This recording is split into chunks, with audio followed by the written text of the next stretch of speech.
Syedaralon, tumpukan sampah di tepi jalan Cut Nyadin, tepatnya di Kampung Ajun, Kecamatan Pekanbada, Kabupaten Aceh Besar, dinilai sangat meresahkan.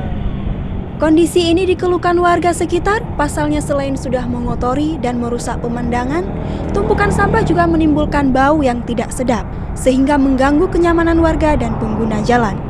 Masyarakat mengharapkan kondisi ini segera dapat ditindaklanjuti oleh dinas terkait, karena jika dibiarkan lebih lama, sampah tersebut akan jadi sumber penyakit. Pemerintah pernah ada, cuma tidak selalu. Yang namanya tindakan pemerintah itu mungkin di hari kerja aja. Di hari kerja mereka bekerja cuma ngambil yang di dalam tong saja.